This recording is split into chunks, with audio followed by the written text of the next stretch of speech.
Well, welcome everybody for day one of Small Business Week 2021. Duncan Elsey is here with us, and he is gonna introduce us to user experience and how it can help you make your website work perfectly. No, that's not quite the title, but used to build a better website. What is user experience and how you can use it to build a better website? So welcome, Duncan. Thank you so much for doing this workshop with us today. And I'm gonna hand it over to you. Yeah, thanks, Inga. I think I am screen sharing, aren't I? So hopefully my slide is already up there and ready to go. If not, you can just put in the chat maybe, or maybe Gail, can you let us know if you can see the slide? I can see I can see the slide, yeah. Okay, so just in case anything doesn't work tech-wise, can you just let us know, please? And I will. Okay, thanks. Yeah, so as Inga said, this presentation is all about user experience and how we can apply it to at least improve our websites, even if it doesn't end up being completely perfect. So just a quick intro about me. As it says up here, I'm originally from the UK, been in Canada for 17 years, 13 years on Salt Spring. This makes me sound really old, but I've got 30 years of experience working in IT, and I started with large international organizations, and then when I moved to Canada and Salt Spring, more small businesses.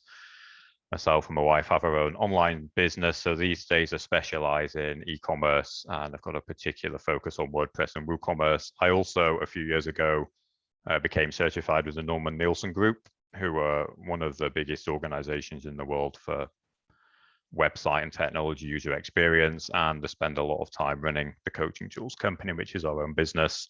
You might be able to tell from the picture, I also volunteer with Marine Search and Rescue, and that's the most up-to-date headshot I've got, which is why it's on here. And there's also an interesting little bit of usability on this web page, because one of the key indicators that we use visually is proximity, and you'll notice I put this nice little badge from the Norman Nielsen Group over the top of my photograph, and you probably instantly assumed when you saw that the badge applies to me. If I'd put it somewhere over here on the left-hand side of the slide, you might not have assumed that. So that's the kind of thing that we look at with web usability, is how we perceive a website and how that influences what we think and the decisions that we make. So a quick agenda, we'll talk about what UX is, some background and concepts, a few rules and principles that you can apply to your own website.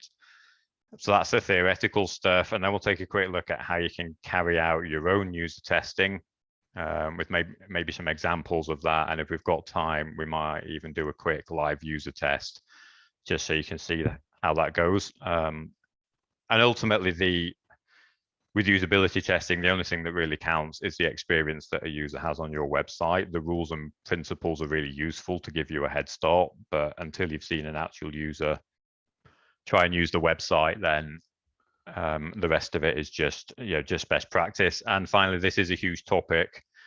My training with the Norman Nielsen Group was a very intense week, and I'm going to try and cover it in an hour. So we'll be moving quickly and really just touching on things at a very high level. And then some of the outcomes, I'd like you to be able to look at your own websites through a new set of eyes, and maybe through the eyes of a user, and spot and correct obvious design issues, and to give you some tools to carry out your own user testing to improve websites, and also to make sure you have some resources, some further reading, some actions that you can take. So the first question is, what is user experience? And really, it's the experience that somebody has when the user design. Could be a design of a website, can be a design of an everyday object. And some of the key factors are the learnability, so can I get the hang of something when I come to use it? The efficiency, so how easy is it for me to use it? Memorability, so can I do it again next time I go to do this thing? Do I have to dig the manual out, or can I use it again, having used it once? Did it go wrong when I tried to use it? And how do I feel about using it? And I realized in terms of how I feel about using it, the example of a bathroom scale might not be the best example in the world, but in general, did I feel like I had a good experience? And I would think, if you look at these two pictures on the right, if you had to use the top one, we'd probably all have a pretty good go. It's a familiar object. We'd stand on it and we'd get some information. The bottom ones are more technologically advanced bathroom scale. I have one a little like this in my own bathroom. And immediately you have to start pressing buttons before it will do anything. And we might struggle a little more to get the information we want. So ideally, we would design our products around people instead of teaching people how to use the products. But that is very often not the case. Somebody actually took these pictures, I think, at a UX conference. This is a coffee machine. Apparently, it's easy to use. It's so easy to use, we have to have 6-step instruction card with pictures to help somebody use the equipment that's supposed to be easy to use. Generally, if you have to do that, it suggests that the design might not be as easy to use as the manufacturers are claiming. This was taken from a website. Yeah, as soon as you start seeing something like this on a website, there's problems with usability. Click on this, go over there, scroll here, find this link. If that's not obvious to the user, then usability needs reviewing. And if you find yourself adding instructions to your website that tell people specifically what to click on and what to do next, then it's a good indication you need to revisit the process. In a nutshell, really specifically on a website, Steve Krug wrote this book, Don't Make Me Think. It's a great book. Unfortunately, when I went to look for it for a reference, I'm not sure it's still in print, although you can pick it up secondhand. And the title of this book really summarizes, the whole of UX in a nutshell. If people are using a website and they're having these kind of thoughts, can I click on that thing? Why is that there? These two links look the same. Which one shall I click on? You're creating a barrier to people using the website. And the job of creating or designing that site is to get rid of those kind of questions. So how does UX fit into web design? This is just based on my own experience. People often use UX or user experience and the word design interchangeably, but they're really not the same thing. And beyond that, I find people often interpret design as just meaning aesthetics, like the look and feel of the website, but that's really just one part of it. And the overall design of a website is much more holistic, and it does include the look and feel, but it also includes the functionality, and it also includes the messaging. So I just encourage you to think about a car. We've got a picture of a very nice Tesla over here. When they designed that car, they absolutely, they did an amazing job of the aesthetic and the look and feel. There's also a lot of messaging around Teslas, telling us we can save the world by buying one. But if you went to test drive that car, when you sit in it, you'll still find a steering wheel, various stalks behind the steering wheel that turn things on and off, a center console. And given that this car can drive itself, there's no reason that those things need to be there. They could have given us a joystick or a big trackpad, or you could steer it with your feet. I mean, it really wouldn't matter. And the reason they didn't do that was because they know that when the average person gets in the car, they still expect to find those controls there. And I mean, those controls go back to, the early days of the very first cars where everything was mechanically connected. The steering wheel was a physical connection, the throttle was a physical connection. Tesla and all the other car manufacturers are well aware that if they took those away and people went for a test drive, they would have probably a negative user experience, and it would be a huge disincentive to them buying a car. So the design of that car encompassed many factors, including the look and feel, including the functionality, and they brought it all together in something that seems to be incredibly successful. So this is a little Venn diagram, because who doesn't love a Venn diagram, to try and investigate that for the world of websites. So down here we have the look and feel, the aesthetics, the images, logos, colors, fonts.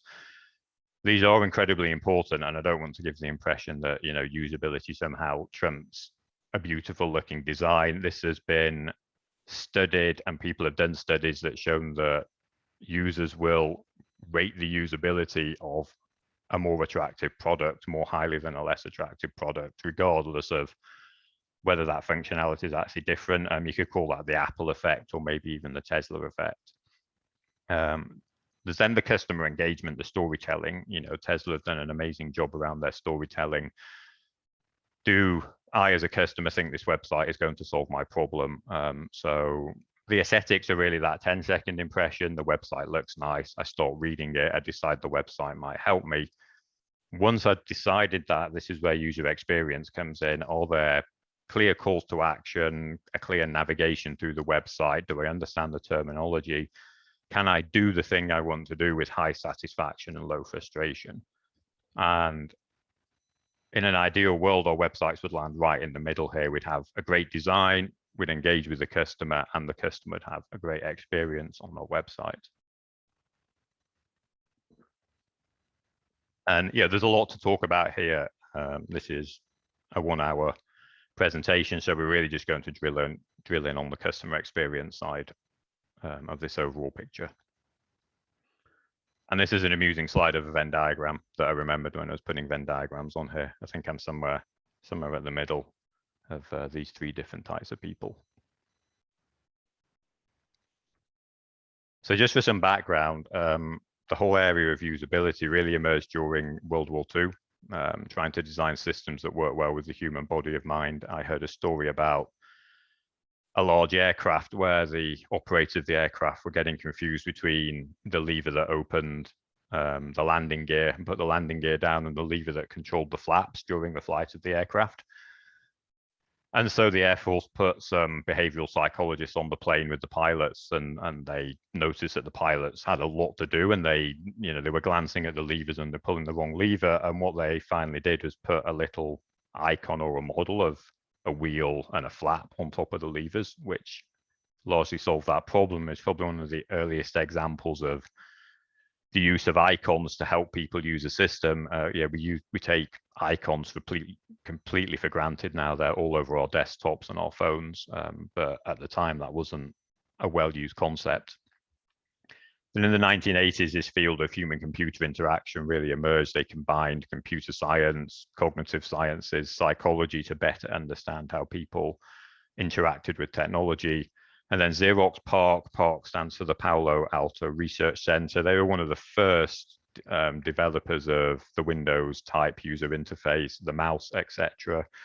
And I believe Jakob Nielsen, one of the founders of the Norman Nielsen Group, actually worked for Xerox at Xerox PARC or with Xerox, and he became a pioneer specifically in computer usability.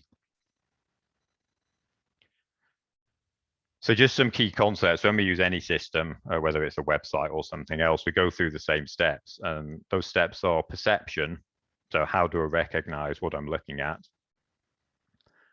Cognition. So then our brains have to kick into action and understand that information and decide what to do. And then finally, action. Hopefully, having done that, we take the next step, whether that's reading, whether it's clicking, scrolling, typing something in. And then we just repeat those steps over and over again as we move through the process. And if there are any blocks to those steps, it increases cognitive load, which is just a fancy word for how hard you have to think about it, which reduces our efficiency, it reduces our satisfaction, and it typically increases errors. So back to what Steve Krug said, don't make me think when I'm using the website.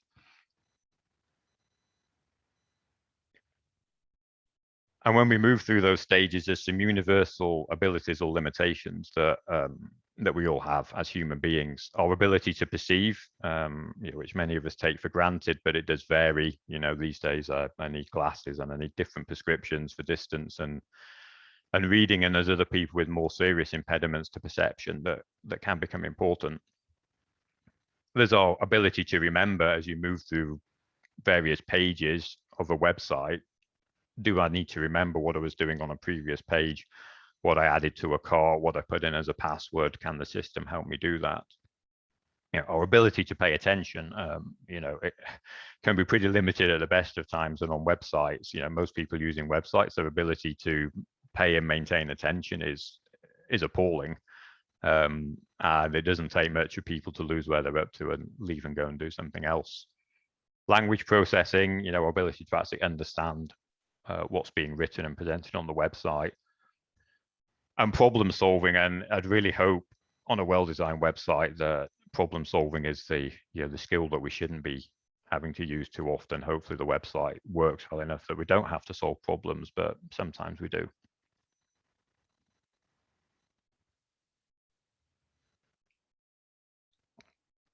So just to touch on the first one of those, how we perceive or how we actually see the website, this in its own is a massive subject area. And I am just going to briefly hop over to somebody else's website because they cover this way better than I do. When we look at information on the screen on a website, there's various things that happen automatically that help the brain make sense of it. This FedEx logo, there's an arrow in it here, and if you couldn't see it before, you can see it now. That's completely deliberate on behalf of FedEx. And that exploits these visual principles. The human brain, as it says here, is exceptionally good at filling in blanks and creating a whole image. So some of the things that really come into play when we're designing websites, so similarity, that's just a bunch of squares because they're different colors. You automatically assume a grouping. And it's something we can very much use on our websites to help give clues as to what might be grouped together. Continuation, a couple of things here. The first one is there are no lines in this picture. It's just a bunch of dots, but you can't help but see the lines. So the way we organize things suggests certain relationships to our brain, and also our eyes will try and follow these lines on the picture.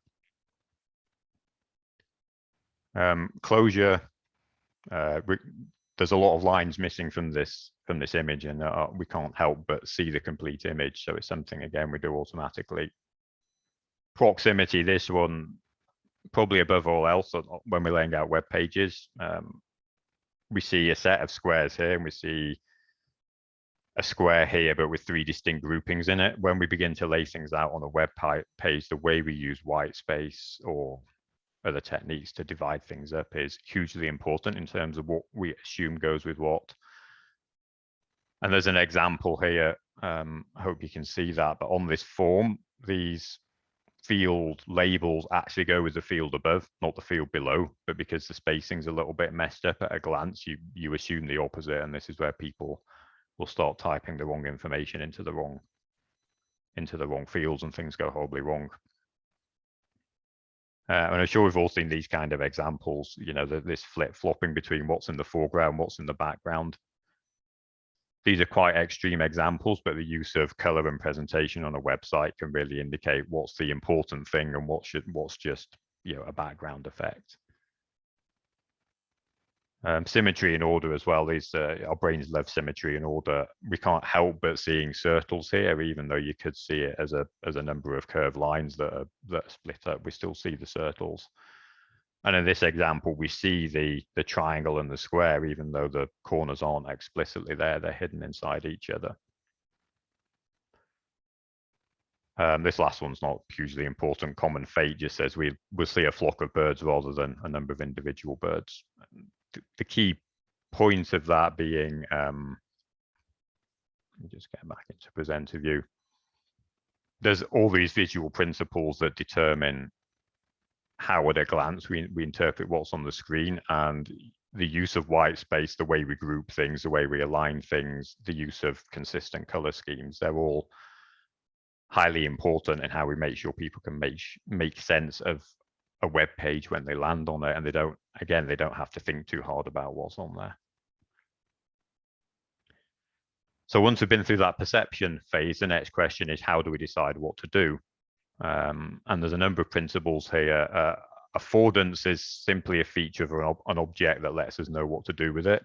So when you see a chair, you generally know you can sit on the chair. So we say that chair has an affordance of sitting on it. And similarly on websites, we'd like things to look like you can click on them or type into them.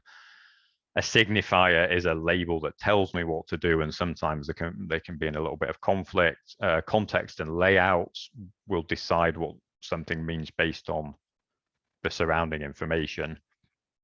Language and comprehension, do we understand the words being used? And then there's this concept of something called the information scent. So it's just the little clues and indicators. Things are in lists, things are headings, things are bolded, italic, the things that help us navigate our way through the process on a website and pick out the most important bits of information and see it as being a continuous process. So here's just some examples of signifiers and affordance. There's probably only one way you're going to try and open this door on the right. And the flat metal plate, they've called it a signifier. I'd say it's probably a signifier and an affordance. The door has an affordance of being opened, and the metal plate has an affordance of being pushed. And it's also implicitly a label. When we see that, we don't even need to have a label telling us to push. We know that's what to do. The door on the left, on the other hand, we may well try and pull that to open it because the affordance of a handle is to pull it. And then we have to add a signifier, which is the label, but it's in conflict with the affordance of the handle. So, a lot of people probably walked up to that door and pulled it and had an issue before they decided they needed to put a sign on it. And then some people probably don't read the sign. I like this graphic that I found online. And again, this is the chair example. This isn't even a chair, it's a log in a forest, but our brains still know we can sit on it. So in the world of the internet, if we make pushable and clickable objects look pushable and clickable, people will have a better time with it. We probably know this top one's pushable, this bottom one probably, the middle one probably, the bottom one, who knows. And then back to some of the earlier examples, then we had some text saying, hey, click above to submit. At the point we're adding that text, we should probably revisit the design and take a look at these links or this writing on the right and ask the question, is this a link? The top one, you're probably saying yes. And we get the little hand when we move the mouse over it. The one that's bold, well, yeah, actually it's still a link. And then the bottom one, maybe not, but it is if I put the mouse over it. We call this Easter egg hunting, and it's one of these areas that there's a dynamic tension between having a pleasing aesthetic and enabling good usability. And a lot of web designers and graphic designers hate blue underlined links because it feels so overdone. But at the same time, much like the steering wheel in a car, everyone knows what it means. And if my links are done more in this final style here, this concept of Easter egg hunting, we end up moving our mouse down the page to see if the little finger changes to let us know that it's a link. That gets apparently up to the age of about 6, kids love doing that, and over the age of 6, people hate it. Context, this is just a simple example showing that, this middle figure or character here, we interpret the meaning of it based on the context, and there's 2 different contexts here. These are just some amusing examples. These headlines are probably quite old, but the British left waffles on the Falkland Islands, or did the British left waffle about the Falkland Islands? And when you put these headlines back in the context of the article, it probably made a lot more sense, but it's a good example of how quickly meaning slips away when context is removed. And then language, use of language. This is a real website that I just snipped the heading off. I'd hope that when you look at the language in this heading bar, you have a pretty good example of what's going to happen when you click on it. When you click on events, you hopefully get to an event calendar. But it's not uncommon to see websites where, and I just edited the website. This isn't anything that the Tofino Tourism Board have done. But you quite often see words like this: play, explore, experience, adventure, something called board mail, which maybe is the email sign up. You quickly lose any idea of what's going to happen when you click on these links. And this is actually a real world example that I managed to find after a bit of looking. It's a tourism website in British Columbia. In these headings, fall 2021, ideas, places, activities, planning, and then some icons. I'm back into the realm of, you're making me think. I'm not entirely sure what's going to happen when I click on ideas. And I did actually explore this website, and what happened wasn't entirely what I expected to happen. So again, this is one of these areas where the designers or the design team think they're doing something that's a little fresh and different, but it can be deeply frustrating for the person using the website. And then finally, taking action. So again, we're talking through those 3 steps of perception, cognition, action. And it's more of a continuum as we go through that stage of cognition. Obviously, deciding the action to take depends on some of those previous concepts of whether things look clickable. At that final stage, there's this stuff gets fairly technical. There's something called Fitts law that says the time it takes to click on something is a function of the distance and the target size. Yeah, so I can fairly quickly get down here to the white box. But if I needed to click on a really small menu item, I have to slow right down and pick it out. There's also the idea of infinite targets. It's really easy to get my mouse to the edge or corner of a screen because it stops there. So some designs exploit that. An interesting difference is on a Windows desktop, the menus live at the top of the application you're using. So Microsoft are putting those menu items close to where I'm working. On a Mac, that menu is always up at the top, which is potentially further away, but they know that it's really easy for me to get my mouse there. Pretty technical stuff, not super interesting for what we're talking about today, but it's just that final step. If you want somebody to take action, give them a nice, clear, large target to click on or field to type in, make life easier for them.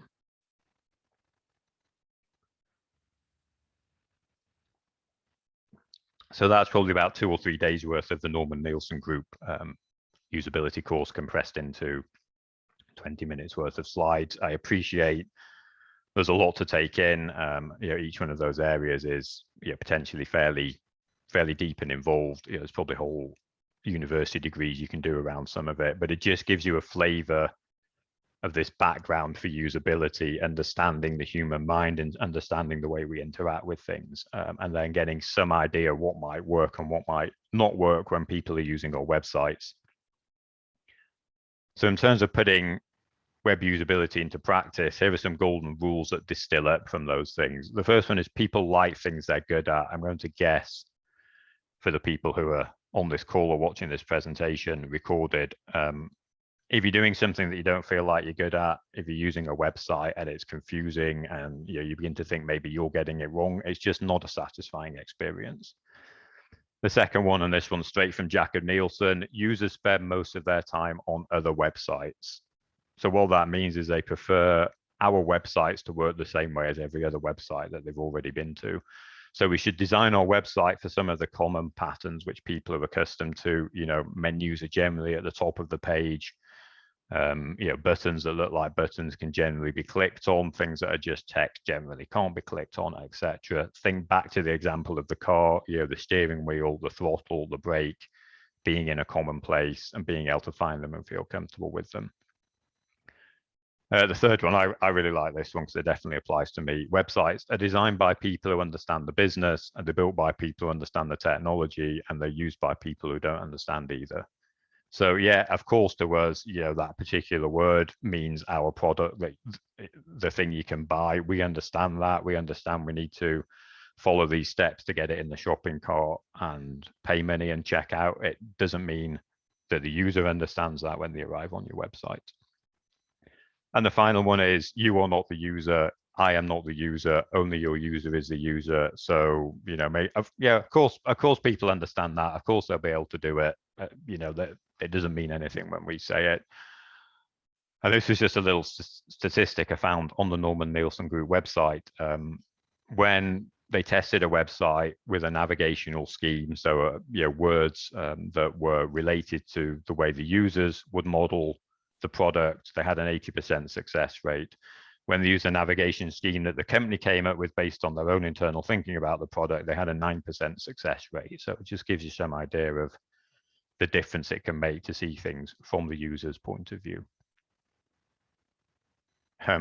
This is just a graphic I found online that illustrates some of this, and I'm sure we've all been through this with our own websites. This is what we were dreaming of when we envisaged the website with all these features, and it's amazing. By the time we get to launching the website, particularly when we've had a couple of invoices from our web developers, this is what we settled for, and this is what the user wanted. So being aware of what your user actually wants and needs is a really key concept when we're building our websites. This is a Ford car, so back to the car analogy. Ford had to recall this SUV because drivers kept turning them off because they thought instead of a gear shift, they're going to put some buttons on the side of the dashboard because that's new and trendy, and then they put the engine stop-start button right underneath them. And yeah, the problem was bad enough. They literally had to recall the vehicle. So drilling into some of the key concepts from the Norman Nielsen group, again, this potentially takes us down a huge rabbit hole, but I'm just going to borrow from their website because it just saved me a whole bunch of creating slides for something that somebody's already done. So the Norman Nielsen group carry out live usability testing for major corporations around the world. And whilst ultimately the only true test of usability is to put a user in front of the website, what they found is the same kind of things tend to come up again and again. The same kind of things tend to trip people up again and again. So they consolidated them into their 10 key lessons for things that we could maybe apply while we're building the design, because we know they're going to be a problem if we don't do them, and we don't need to wait to put a user in front of the system to see that those things are a problem.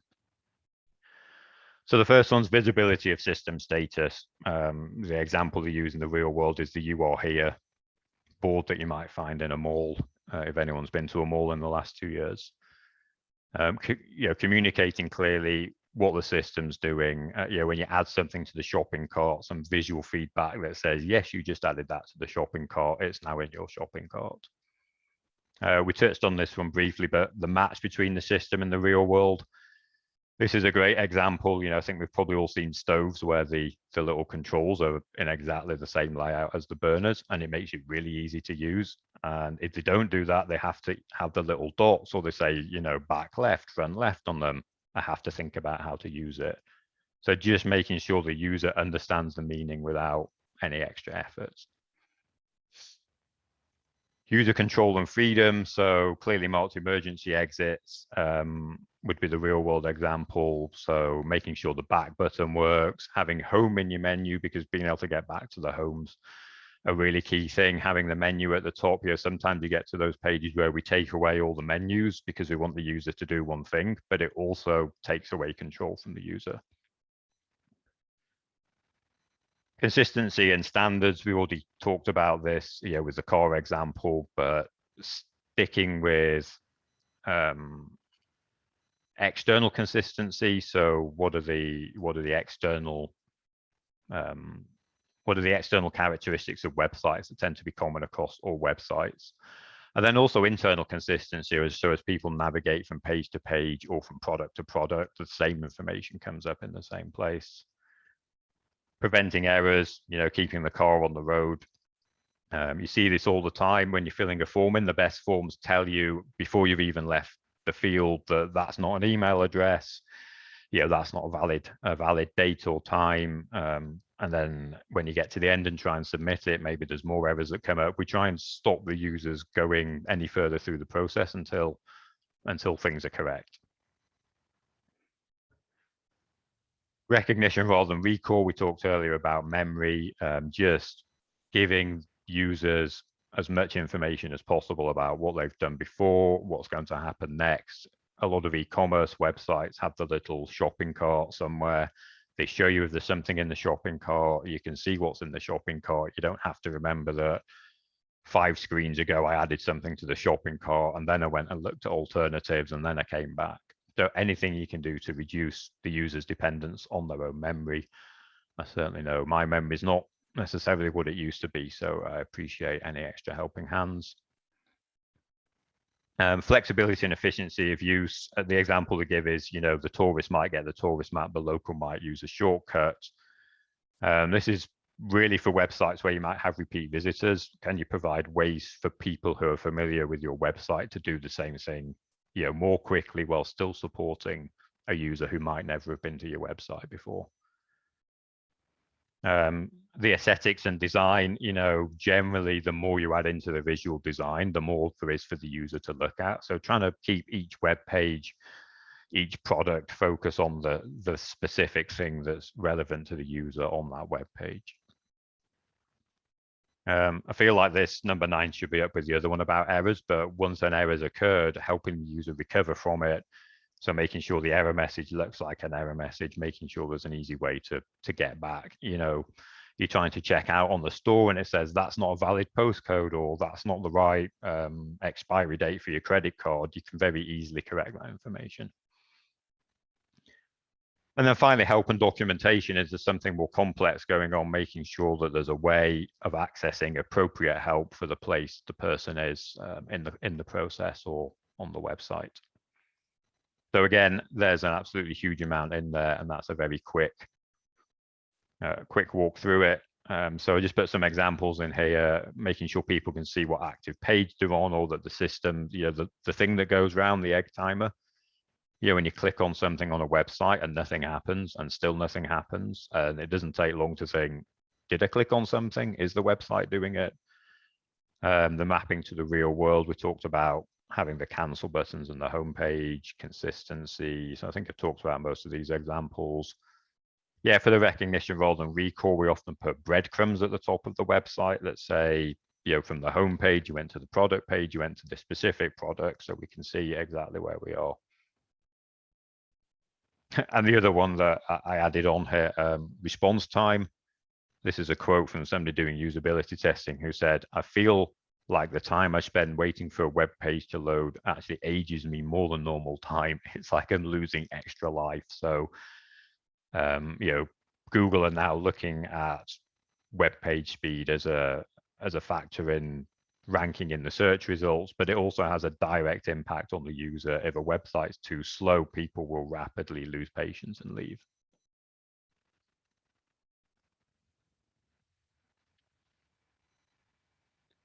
Again, just an example, take a look at this web page, and I know everyone's on mute, but see if you can see the shopping cart on this web page. And if anyone's, I struggled when I found this back in my slides from my own UX training, it's down on the bottom right-hand side in blue, it says shopping cart.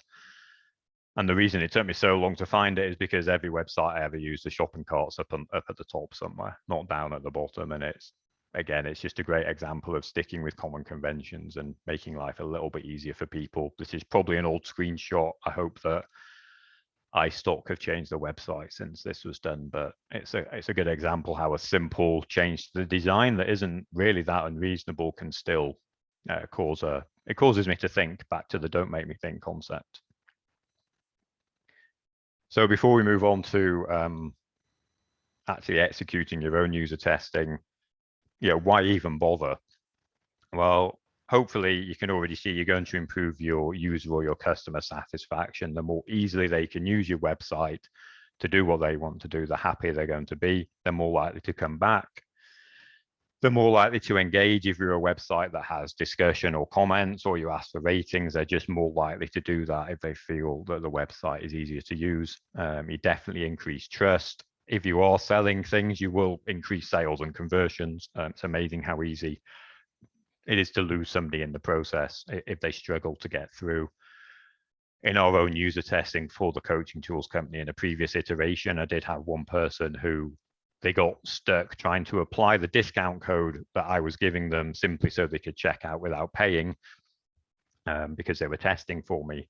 And they just got stuck in this loop of not being able to tell if the coupon code had been applied, and they said they wouldn't have completed the purchase.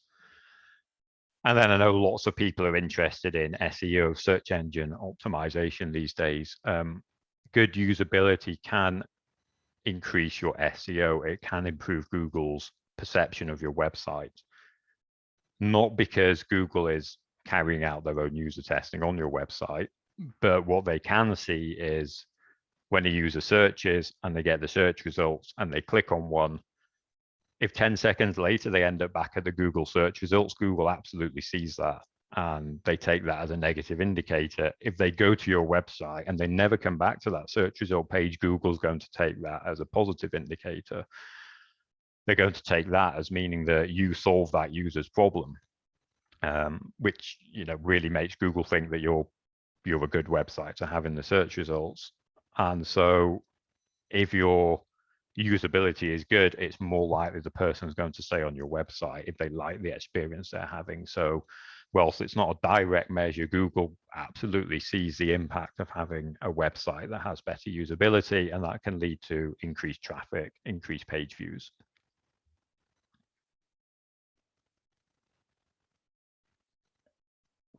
Okay, so I think we're doing okay for time here. So I've been going for about 40 minutes.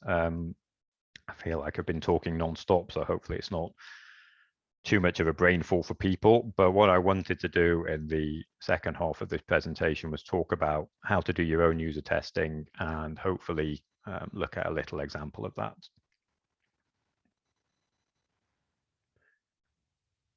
So what is user testing in the context of a website? It's a technique to gather first-hand data from real users. It can be done relatively quickly and inexpensively. Steve Krug's book, Don't Make Me Think, is really, he talks about some of these concepts, and then he talks about how, you know, the small business or the solopreneur can do this for themselves. It involves a design, which is simply a website. It involves a user, and it involves a facilitator, who's the person who's going to help them do that testing. We test one user at a time, so one-on-one user testing. And we typically use scripts and tasks simply for consistency and for ease. So if we test with several people, we want them all to do the same things on the website so that we get a consistent view of what worked and what didn't work. And it makes our lives easier as the facilitator to work from a script. We use the think aloud methodology, and I'll show you what that looks like in a few moments. But we like to encourage our users to verbalize their mental process. Otherwise, what we get is a lot of silence or people umming and erring, moving the mouse around the screen, and we don't really know what they're doing. So we try and encourage our users to think out loud. And we measure how successful they were, how long it took them to perform a task, did anything go wrong, and subjectively how satisfied they were with that process on that website. It's a qualitative process, so 4 to 5 users. We don't have to put hundreds of users through a system to get an idea of what's going on. And ideally, we would record it, simply because certainly when I've done this, you're trying to facilitate, you're trying to take notes, you're trying to watch what the user's doing. It's really easy to miss things. If you record the session, it's easy to go back and view it again, you know, and get the real useful information about what happened. And there's a quote here from somebody: what people say, what people do, and what they say they do are entirely different things. So this is why we want to be actually watching and recording the users. We can ask them to go and do something. We can ask them to describe what they did afterwards, and there's a reasonable chance it's not going to match what they actually did. So if there's anyone here who's got a background in kind of statistics or mathematics, you know, and I went through this as part of the same, but surely to get statistical significance, we have to test with hundreds and hundreds of people. This is subjective testing, and what will happen if each one of these circles, another Venn diagram, is the problems that a given user found. You'll very quickly see people trip over the same things, and you know, you're going to look at the problems that 4 out of 5 people had, and then maybe the problems that 2 or 3 people had, and you'll work your way through them. You don't need to see another 10, 20, 30 people have the same problem. And what I've got here, this was an amusing example that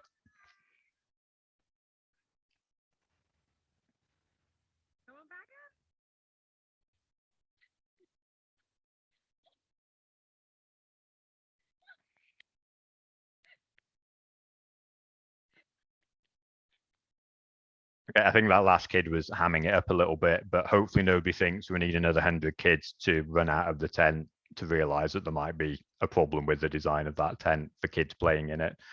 And that's the same concept with usability testing. Once we've seen 2 or 3 people fail to find something that we think is really obvious, we know that we need to change our design to make it easier for them to find. So as a facilitator, what do we observe? Well, we're looking at how discoverable the website is. Can people work out what they can even do there? Can they learn how to use it? How efficiently can they do it? Can they remember it if they have to do something again? Did anything go wrong? And how satisfied were they when they get to the end of the process? Normally we just ask them at the end, you know, on a scale of 1 to 7, how satisfied were you with performing that task? So in terms of how we observe those things, we can give some context, but don't name the feature. You know, tell me what you can do on this website. You can say a feature exists and see if people can find it. We observe what people do and see what works and doesn't do. And then at the end, we can ask for feedback on what worked and what didn't work.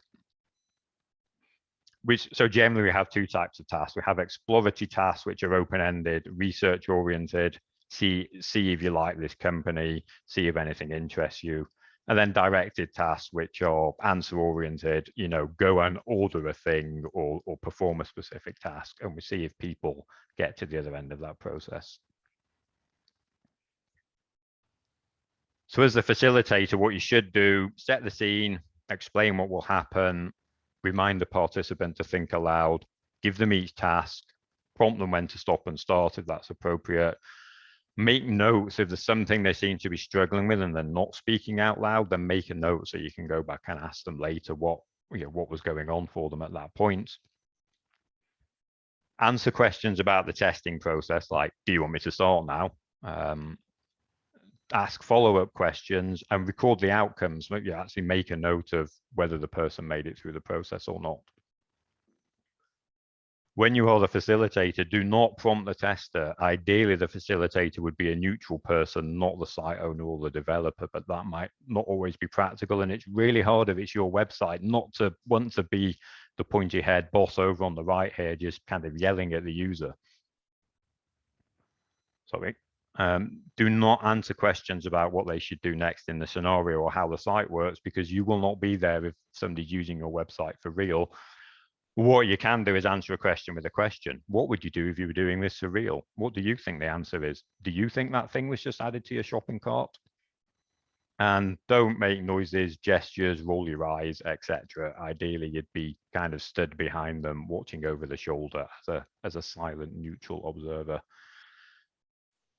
And then just really quickly, there's a few different types of testing. The one we're going to look at today is a remote moderated test. So moderated just means the facilitator is there with you while you're carrying out the test. And it could either be in the same room, not always that practical, but if we have a home office, we could set up our home office to do this and we could invite people to come. Or it could be remote and moderated. So in different locations like we are today. Zoom is a great tool for this because Zoom can record the screen and it can record the user on their webcam, which is great for facial reactions because even if somebody's not talking, you can get a really good idea what's going on with them. And then unmoderated just means that the facilitator isn't there while the test is being executed. So typically remote and moderated is using a UX service like usertesting.com where we can build the script, we can set up the tasks, and then usertesting.com farms that out to their large base of testers who get paid to do this, and people come and perform the test, and then you get the recording back again. It's pretty effective and it works quite well. It's also generally quite expensive to do, and you don't get the advantage of being able to interact or ask follow-up questions. Okay. So that was a huge whistle stop tour through the world of user testing. And what I would like to do now is get a volunteer from the audience. And ideally, I'd like it to be somebody who is not familiar with this website, which I think would make it either Sue or Linda or Michaela. So would one of you three like to participate in a user test? Maybe just raise your hand if you're up for it.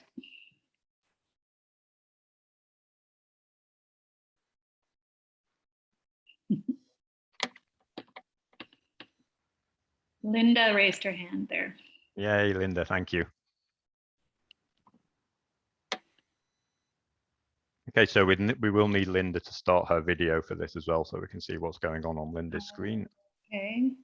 Is that possible? I hope so. Okay, I'm going to promote you to a panelist and then I make you a co-host.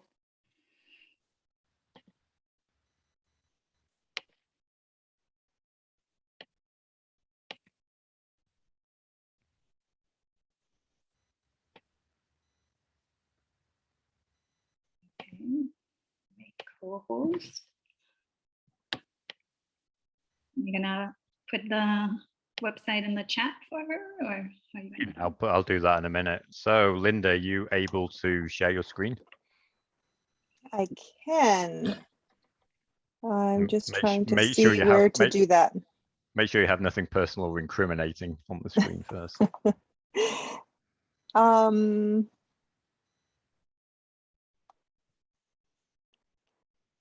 Okay, do I need the sound on for it, Duncan, or no?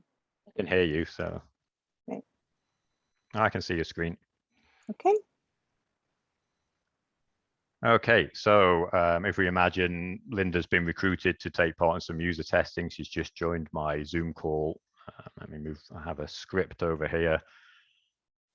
So just give me 1 minute to organize my desktop.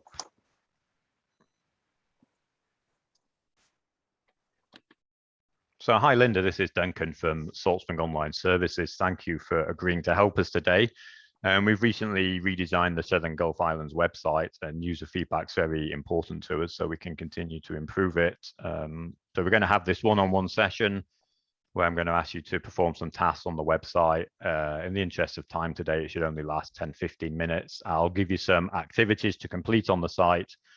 And while you complete the activities, we're going to record the screen and the audio. So please close down any personal information. And what I'd like you to do is think out loud. So I'd like you to describe what you're thinking and feeling and how you're deciding what to look at and what to click out on the screen. Normally, I'd show people an example video of somebody else doing that, but in the interest of time, I'm just going to skip that today. I realize it's a slightly artificial situation and it might feel slightly awkward, but it's very valuable for us to get that feedback. And because I want to see how you would use this site in real life, I'm going to remain silent most of the time, and I will not provide guidance on how to use the site or the activities, even if you get stuck. I will send you a description of each activity via the Zoom chat. I'll ask you to read it back to me, and then you'll start. And please let me know when you finished each activity. And I may also set a time limit on some activities. At the end of each activity, I might follow some follow-up questions and ask you your level of satisfaction with completing that task. Like I say, normally right now I'd show you a video of thinking out loud, but I'm just going to skip over that. And I also know Linda's done this before. So we have screen sharing turned on, Linda, so I'm going to send you the first activity. Okay. If I can find Zoom chat, it's gone over here. So I would keep, just to clarify, Duncan, I would keep the chat open simultaneously as I'm working on the site. Is that correct? Have you got something in the chat there? Yes. So can you read it back to me? Sure. Use the link below to access the site for 30 seconds. Remember to think out loud. What catches your interest? How are you deciding what to look at or click on? What are you thinking and feeling? When the time is up, please minimize or close the window.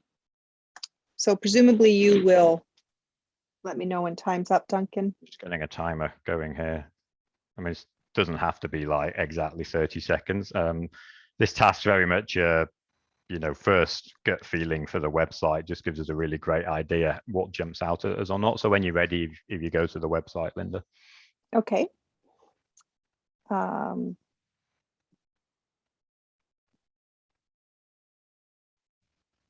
And tell us what you're thinking. Yeah, so I like the aesthetic. It's beautiful. I can tell it's about the Southern Gulf Islands. Looks interesting. I have to kind of look around for the menu, but I see it up there in the top right. And do you want me to take action on there, Duncan? Like click the menu, or What do you do next? What I want to do next? I do want to click the menu. I want to see what's going on in here. So I can see. If you could just stop there for me for a moment and just minimize that window. Minimize, like get rid of. Okay. Okay, so that was just a quick 30-second snapshot. I just wanted to see what jumped out at you, and you gave me some good feedback there. We don't really have any follow-up questions at the moment, so I'm just going to send you the next task. Okay.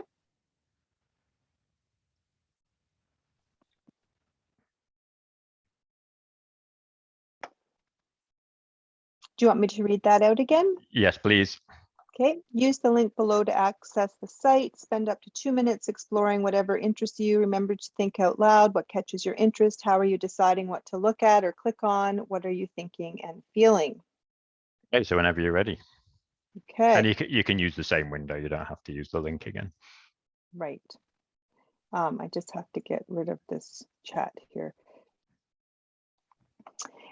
So I wanted to come into the menu, see what's here. At a quick glance, I can see there's a bit of social media connection with Facebook and Instagram.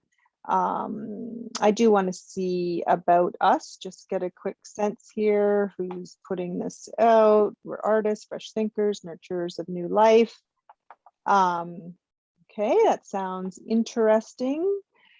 Just doing a quick read. I've never been on this site before, by the way. I'm not familiar with it, which is probably an embarrassing thing to say since I live on Salt Spring, but there you have it. It's a nonprofit.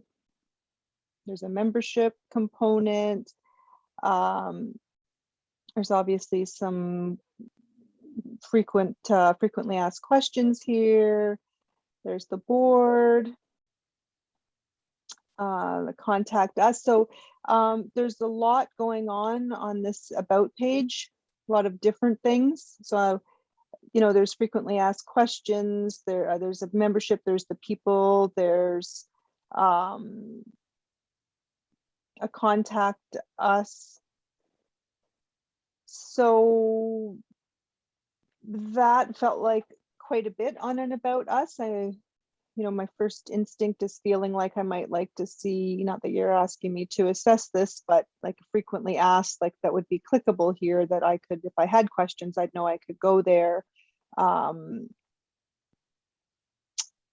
Yeah, I'd probably like the contact page. Maybe it is someplace else here. No, I'd like to be able to get to a contact page. This is about us, but it doesn't tell me that I can contact by clicking here. Okay, so if you could stop there, please, Linda. Okay. And just normally I'd probably do this for, you know, more like 5 minutes, but just in the interest of time, I just shortened that one up. So just on a scale of 1 to 7, Linda, how satisfied did you feel navigating and learning your way around the website? Sort of middle ground. There's a lot here I would want to look at. And it's beautiful aesthetically, but there was a lot going on that about us page that I'd like to be able to see here, a contact us right here, not to have to go find it. Yeah, so I give it a middle ground out of 1 to 7, you said, Duncan? Yeah. Okay, I'll give it a 4. Seven's high, by the way. 1's low, 7's high. So yeah, 4.5. 4.5. Okay. Do you have any other comments about your experience with the site so far? No, just that I'd like to go take a look around and see some of this other great stuff that's here. Okay. And was there anything you found particularly difficult or easy? Nothing was difficult. No. Okay. So lots to take in. Let's move on to the next task then. So I'll send this to you in the chat again. I'm not going to send you the link again because you have the site right there. Okay. I just have to get to the chat here. Yeah. Okay. Find accommodation for a stay in 2 weeks' time. Get to the point where you could make a booking. Okay. So I want to go check out, well, I want to see what islands are my options here. Southern Gulf Islands.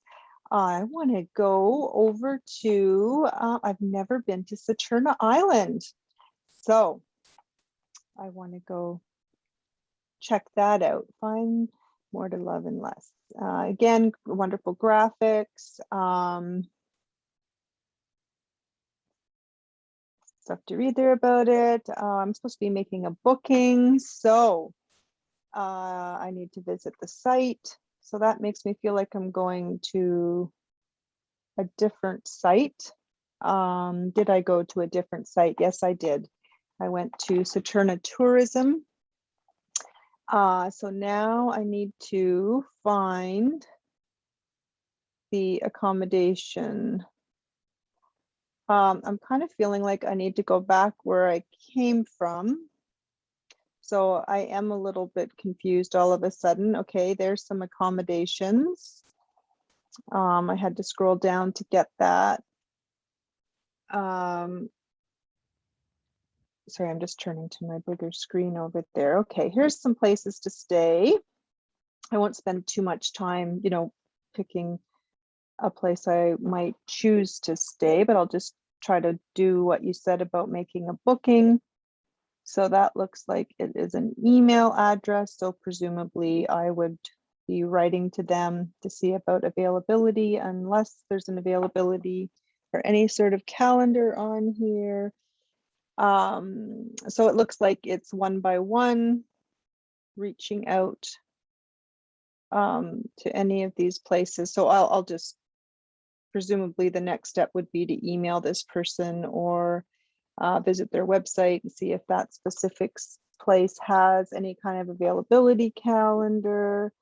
There's a contact us with them, rental rates, cottages.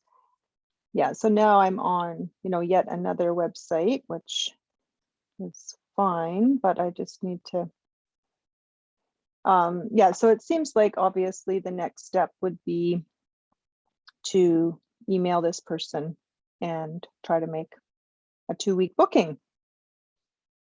So obviously I'm not going to do that because I'm not making a booking, but it seems like I'm at the point where I could make one. Okay, so let's assume that completes this task. I mean, obviously, again, if we're doing this for real, maybe we'd let you look around a little more. So what was your level of satisfaction, again, from 1 to 7 in performing that task? It takes a little bit to orient that you're popping from site to site. So, and I understand that, the one site is a main portal, the Southern Gulf Islands, where I started. So I appreciate that that's the process. I just need to go back to get, yeah. So there's, it's not hard to do. I was only doing that for a couple of minutes. I'm going to kind of middle of the road again. I think I would like this to somehow tell me at a quick glance when I was on that original site that, you will be taking to these other sites. I'm just trying to get back where I came from. Just give me a second here, Duncan. This thing's gone up under here. Yeah, so I'm back here. So I was here. Yeah, I'm going to give it a 4.5. Because what I don't know now, since I haven't done anything else, is that presumably each of those links is going to take me to a separate website for each respective island. What I don't know is if I go down to some of these other functions on the site, is it going to keep me on this site or is it going to take me elsewhere? I don't know that yet because I haven't done it. Yeah. So a little something that would say, you're going to be taken to these other sites would be helpful. And it sounded like, at the risk of putting words in your mouth, it sounded like you didn't really have an easy way of telling whether something was available. You got to the point where you would have emailed that one accommodation, but in terms of knowing what's available for any given stay, you weren't really finding that either. No, it would have taken multiple emails out to multiple, to the independent accommodations to get that answer. And maybe there is something forthcoming here somewhere, but I didn't stumble upon it. Any other comments? You said quite a lot already, but yeah, I think that's good for now. Okay, so I'm just going to send you one last task and then we will end this little demonstration. So it's in the chat now. Okay.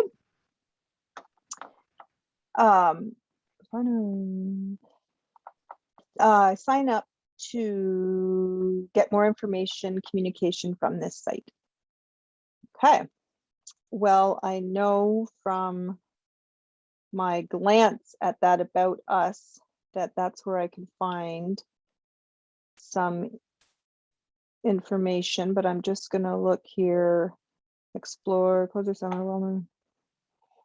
Yeah, so there's no obvious contact us anywhere here.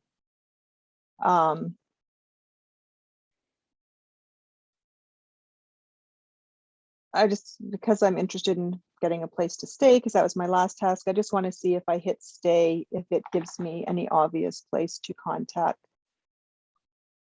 So again, you pick the island, you pick what you want. So no, I could join the newsletter, which I don't want to do at the moment. but I simply want to be able to contact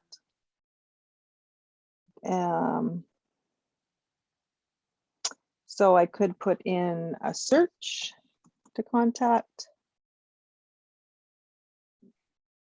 And there is a contact us and an about us. So I'm at a form now that I could fill in. Yeah. Okay, great.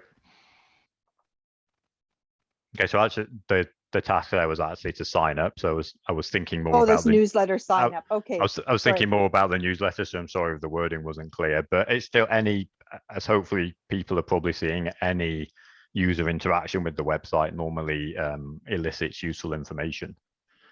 Yeah, sorry, I yeah, did find that newsletter sign yeah. up a moment ago. Yeah. But it also showed us that if you have been looking for more of a contact type form, that there were certain barriers to you finding that in a super quick way, but you did find it reasonably quickly. Okay, thanks a lot, Linda. Okay. So just a couple of thank you for doing that. Just a couple of final questions. What have you learned about the Southern Gulf Islands? And obviously you're from the Southern Gulf Islands, but pretend that you weren't for a minute. I've learned that it's beautiful, that there's lots of artists, there's lots of nature, there's lots of different islands, there's lots of different places to stay. I've learned that there's some seasonal aspects, just the way this is kind of laid out when you start looking around at, sorry, I lost it again. Yeah, I've learned that I would want to spend more time on here and take a look around, that I could probably get a good feel for the respective different Gulf Islands by spending more time on the site. I know that there's lots to do, there's events here, there's lots of places to stay. Yeah, it would make me want to learn more. Great. Okay, so let's call that a wrap. Thank you very much, Linda, for being a willing participant. Thanks, Duncan. And I will just pop quickly back to my own screen sharing, and I realize we're over time here, so we'll try and wrap this up quickly.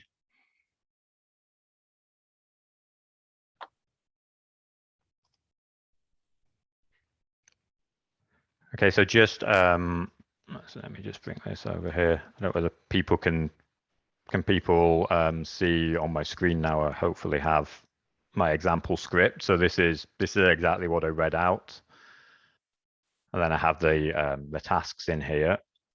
And then the other thing that I would have while I'm doing this is the results document, which also has the tasks in. And then these are some of the things that I try and record, like was there any frustration, what path through the site, key quotes, like at one point Linda said, oh, I'm a little bit confused, which seems relevant. And then I'd ask the follow-up questions. It's a long while since I've done this, and what became apparent even to me was there's literally no way I can record that whilst I'm watching what Linda's doing on the screen. And that's why using Zoom, and that's why recording this kind of information is invaluable, because once I'd finished with Linda, I'd probably spend another hour just looking back at the recordings. I can get the timings from the recordings, I can get the quotes, I can see the path through the site. And the other thing that we can do, I have some examples, but I think given that we're already over time, I won't show them here. I can take, once I've done this with a number of users, I can take those videos and I can, if I was doing this for a bigger client, I can edit them into what we call a highlight reel. So I've done that before, where you have the same kind of quotes and the same kind of problems from 3, 4, 5 different people. So when you're presenting that back and people are like, well, is that really a problem? Are we sure Linda's not just, a bit dim when it comes to using websites, which comes up as a surprise, not about Linda, but about users in general. It comes up a surprising amount. Well, that user obviously just doesn't get it. When you show a video of 3, 4, 5 people having the same problem, it rapidly cuts through those kind of defenses. If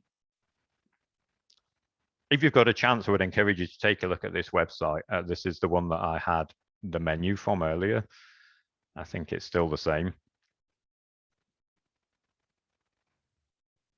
because it's useful to put yourself in the shoes of the user. So yeah, this is the one that has, actually I think they're in the process of working on it because the menu's a little more meaningful when I look at it here. It says places to go rather than just places, but I'd still encourage you to, let me just pop it in the chat and send it to everyone.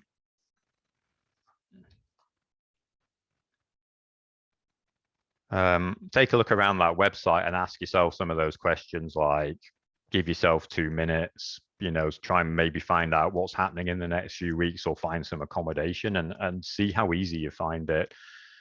And then ask yourself some of these questions. Is it managing to be consistent with other websites, with itself? Do you understand the language? Do you get that good information sent of how to move through the website? And then just to wrap up, some further reading, the Norman Nielsen Group, like losing control of my presentation.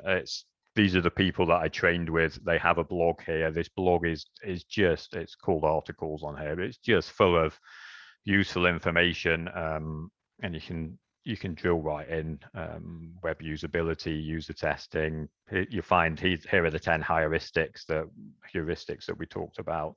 There's just a mountain of information on here. The book, Don't Make Me Think, like I say, unfortunately, I think it might be out of print, but if you can find a copy, it's still great. If you want to do screen recording, Zoom is the ultimate tool for doing this with, because like I say, it captures everything, captures the desktop, it captures the user's webcam.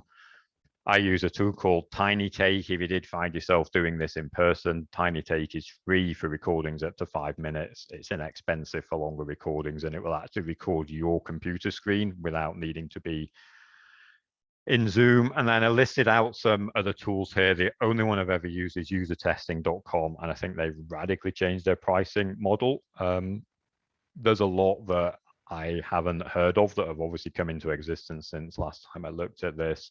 Some of them do free 2-minute tests. Generally what they do is they have a panel of thousands or tens of thousands of testers. You can put your website in, you can put your scenarios in, it will help you build them, and then it will just go and record you 5 videos. You'll pay maybe $50 or $100 a video, and then you can sit there, in the luxury of your own home and watch those videos and analyze them and see how it went. So they are good tools. My only comment on that from my own experience is you often can't pick demographics. So for us with the coaching tools company, if we test it with people who aren't coaches and don't understand our product, it's not particularly useful. So there are some limitations. So I will wrap it up there because we're 15 minutes over time, but are there any questions?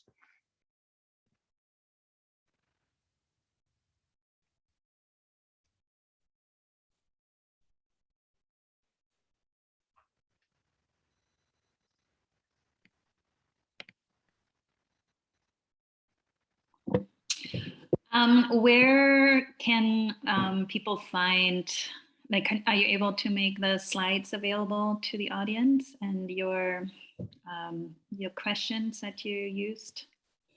I can, yeah. What I could do is put together the slides together with an example of the script and the results. If I sent those to you, Inga, could you send them out to people that you have details for? Yeah, and maybe I'll add it. Maybe put your, if you're not a chamber member, maybe just put your email in the chat box here, and then I'll include it in the chamber newsletter as well. Yeah, sounds good. Great, that was awesome. Thank you. I learned so much, and I remember now doing this with you for. Yeah, that was a while ago. That was a long time ago. Yeah. Yeah. I mean, it's a challenge. I realized it was going to be a challenge in an hour-long session to condense. It felt like a lot when I did it in a week-long conference. So that really was the 100,000-foot overview of the whole area of usability testing. But hopefully, with the demo at the end, you can see how easy it is to do something for yourself with your own website and to get some kind of feedback that can, lead to some quick changes or tweaks that can really improve the experience. Oh, okay, I'm grabbing some chats here. Perfect. Any other question?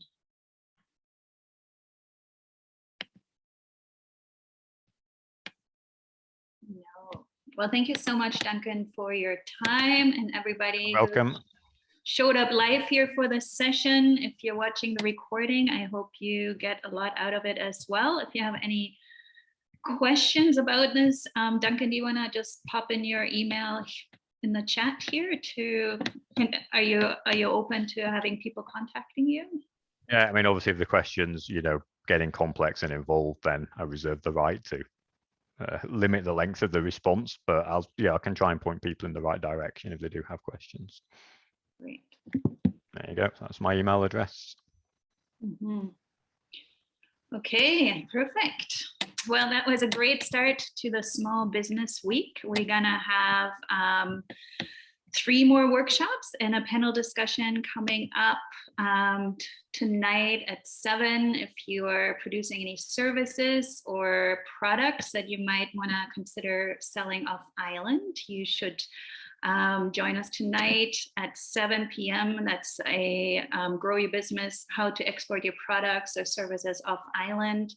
Fab from Export Navigator will be speaking to us. And then tomorrow, if you work with staff, if you have staff, it's going to be a workshop around HR and especially, very current topics of vaccinations in the workplace, employment contracts. The workshop tomorrow at 12:30 will really help you be in compliance with HR regulations and lots of tips and tricks around HR. And then on Thursday, we're gonna have actually not everybody is a local presenter, but Yvonne Lam from the Ganji Stationery Store has done something really cool with the government funding to bringing your products online. So she's going to talk about that and how you may want to use an online store as a marketing strategy. And on Thursday night, we're going to also have a panel discussion about addressing the labor challenges on the island. And Elizabeth Fitzgerald, Matteo Hermani and Jeremy from the Salt Spring Inn, and who else? Salt Spring Cheese is gonna be on the panel, and we're gonna just explore that pretty challenging topic, complex topic. So I hope you can join us for some of those other events that we have planned. And again, thank you so much, Duncan, for your time and your willingness to present to us today. You're welcome. Yeah. Have a great day, everybody. Thank you.